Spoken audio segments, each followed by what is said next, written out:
You're about to take your first ski trip and you're super excited, but you don't want to make any rookie mistakes with your packing list. On the one hand, nothing will ruin your trip faster than being cold, wet, and in the wrong gear. On the other, you definitely don't need 3 suitcases for a ski trip. I've skied in Europe for years, and in this video, I'll show you exactly what you need to pack for a great ski trip and the items that you can confidently leave at home.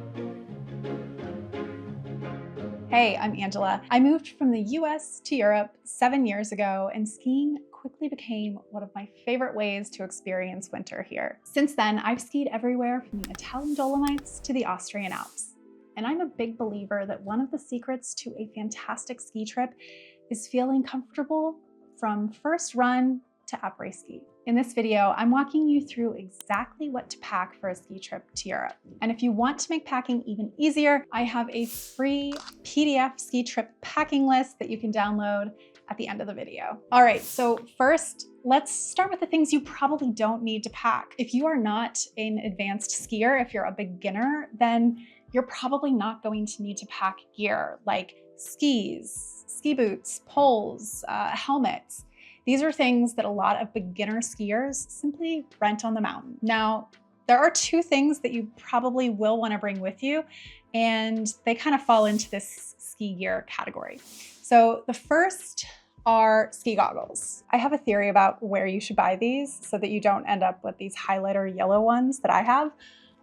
But ski goggles are pretty essential. Most places will not rent them to you, and you don't really want to rent something like this. It's like on your face all day. You definitely want your own. But I would suggest buying this before you get to the mountain. The reason that I have these obnoxious highlighter yellow ones is because I bought them on the mountain and they're super expensive. So I ended up cheaping out and getting like this inexpensive pair that didn't go with my cute ski kit because I just didn't want to spend a bunch of money on it. We recently bought these from Amazon. I think that they were less than $20. They were like cool, easy, chic, like ski goggles. So there are a lot of cheaper options if you buy them before you go to the mountain. Another thing about ski goggles, if you want to like be a little designer, but you don't want to spend insane money for your ski kit, the ski goggle is a great way to get like a little bit of flair. Everyone seemed to have like the Chloe ski goggles this year. So this is where I would spend your money. It's like highly visible on your ski kit, and it's something that you'll wear for like many, many years. These don't need to be replaced very often. The next thing, if the thought of a rental helmet grosses you out in the same way that it grosses me out, I would recommend getting one of these like balaklavas. Balaklava. So this is actually great. It goes like over your head. It's got this little portion that can really cover like all the way up to here. The best part is the longer piece of fabric here will actually cover your neck. So big fan of a balaclava. If you don't need all that coverage, you can just like pull the mouth part down and it's totally fine. But what I really love about it is it kind of keeps your head like from coming into the most direct contact with a rental helmet. Renting equipment is super easy. In many places, you can even do it online these days. Otherwise, do get to the mountain a little bit early so that you can like stand in line and rent everything. But that's kind of it for gear, like real gear. Maybe if there's one other thing that I could mention, ski boots are really big and really high, so you don't just want to wear like any old socks. The other piece of kind of like ski gear adjacent stuff that I would get are like a really good pair of ski socks. These are the Falca women's ski socks. I love them. They have like little right, left, right, left. They tell you like which foot to go on. But these are just fantastic. They're dedicated, built to be ski socks. They're probably like 40 bucks. Buy these before you go to the mountain, pack them in your stuff. Since you don't really need to focus all that much on gear, aside from goggles, a balaclava, maybe some socks, the most important thing you need to focus on as you build your ski kit is like the clothing that you will wear while you're skiing. So let me show you. Number 1, you absolutely need a fantastic base layer. I have a couple pairs of these, but I brought the like cheap ones because you don't need to spend a lot of money on these. Truth be told, I think these are like Hanes. It's just like the long underwear, right? It's like the base layer. It's this like waffle material. Got these in like a long sleeve shirt with a matching pant. I've also got a pair that's like from Patagonia. This is what you'll call like your base layer. This is the first thing that's going on before you put on any other item of ski clothing. Super important. It just gives you that like base layer, right? So what goes over that? The next thing is like a mid layer. I'm a really big fan of merino wool. This is the merino sweater that I like always wear skiing. I got this from Lululemon. It's merino wool. It kind of looks sporty and chic.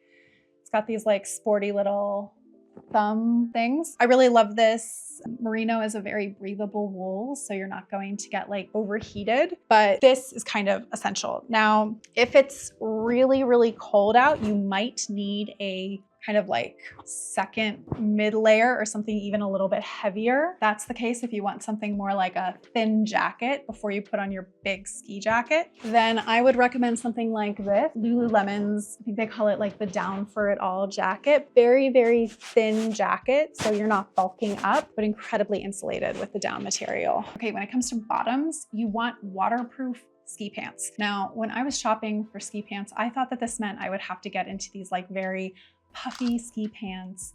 That really wasn't my vibe. So I did a lot of searching, and the pants that I have become obsessed with are these like Bogner thin pants. So you can see that it's this German brand, Bogner. Kind of on the luxurious side.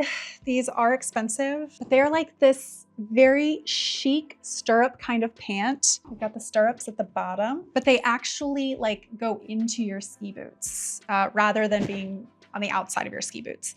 I love the silhouette that this creates. I just think it's like really slimmer look than traditional ski pants. The material is waterproof. So if you're out on an average day, if you're just doing on-piste skiing, you're not doing something crazy like off-piste, these are the perfect amount of protection that you need. I've really enjoyed them. They are pricey, but I've had them for a really long time and I recommend them to everybody I know. Yes, they are an investment, but I'm a really big fan. So these are the Bogner Elaine stirrup ski pants. They've been worn by like many fashionable ladies since the 60s. So this is kind of why they're like my favorite. Okay, I wanna know, what is one thing that you absolutely have to pack in your bag when you go on a ski trip?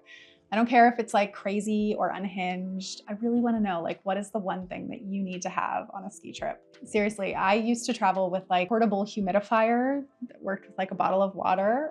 So nothing's off limits. Finally, the ski jacket. It's super important, but there are really only two things that I wanna point out as like features that you should look for on your ski jacket. The first, what's called a snow skirt. Snow skirt? That's what this brand calls it, but it's essentially like this little girdle thing inside of the jacket, and you fasten yourself into it, and if you fall, it prevents snow from like coming up your back. That can be really helpful, especially if you're a beginner who's going to take a few falls, right? The second feature for a ski jacket that you should look out for is some sort of pocket on the left sleeve, whether that's up here near your upper arm or like down here. You can see on my jacket, which is also Bogner, it's like this little pocket right here, but this is great for like putting all of your lift passes. And a lot of the lift passes, you know, everything's digital these days, so you can just kind of like lean into the scanner and instantly get onto the slopes. So this is a feature that if I'm advising anyone, I'm like, you have to have the lift pass pocket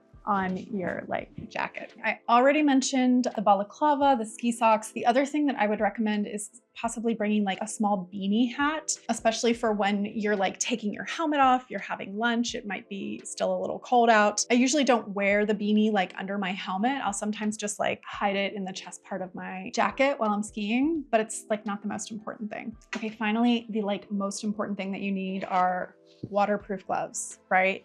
This is another thing where the quality and price of what you can get off the mountain before you go on your ski trip, it's gonna be a lot more cost effective if you buy it.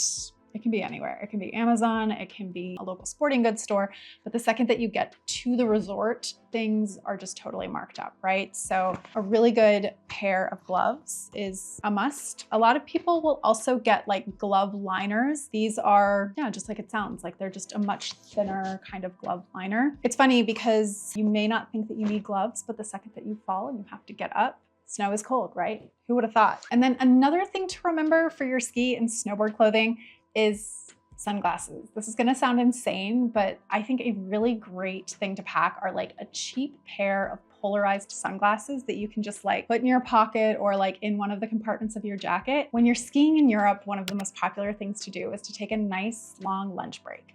Sit outside, enjoy the scenery, and it's actually very sunny out there. You don't wanna be wearing your ski goggles throughout lunch. It's not really a cool look.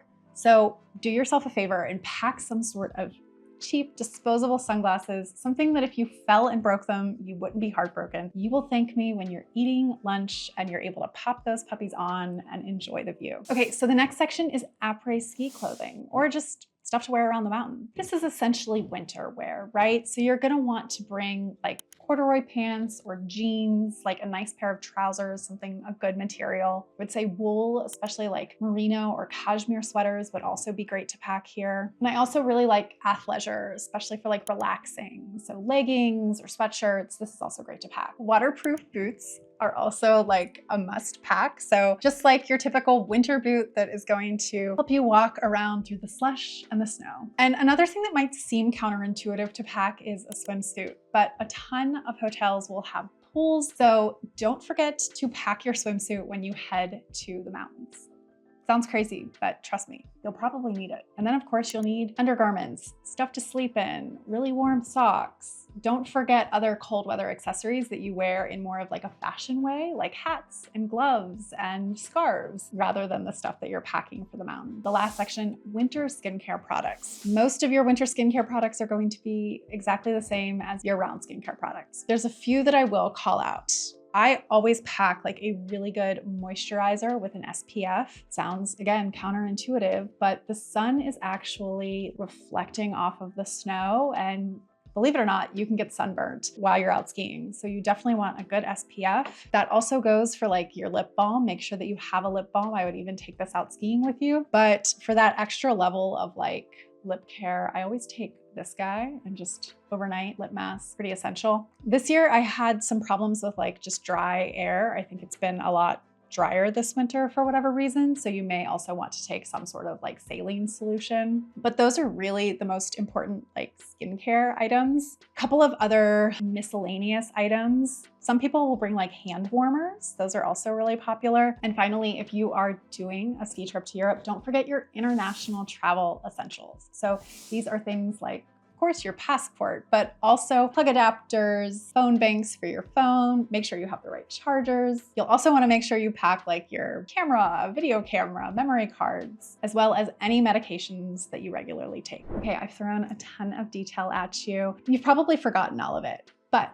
if you want to make packing for your ski trip super easy, just download my PDF ski trip packing list. You can get it at the link in the description below. And if you're looking for more resources to help you plan your European ski trip, then I would suggest these videos next. And do me a favor and give this video a thumbs up. It really helps the channel. And subscribe for more videos like this about traveling to Europe.